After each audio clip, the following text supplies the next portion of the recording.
Добро пожаловать в мой канал. Elisabeth Pelcé, déléguée interministérielle à l'aide aux victimes, a assuré mardi vouloir mieux faire dans la prise en charge des proches des victimes, après que 3 familles de victimes de la catastrophe de Mias ont fait part de leur sentiment d'abandon. Pas de prise en charge.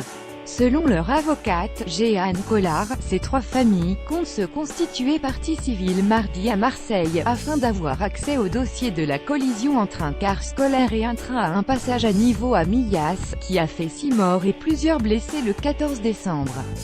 Les 3 familles ont le sentiment d'avoir été abandonnées, selon me Collard, car il n'y a pas eu de prise en charge.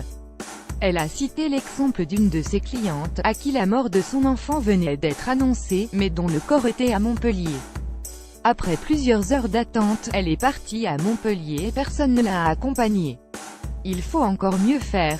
Répondant sur RTL à l'indignation de cette mère, Elisabeth Pelcé a jugé tout à fait normal pour cette maman de dire que le temps lui a paru immensément long et que pendant tout ce temps-là elle a dû être désespérément seule avec sa douleur.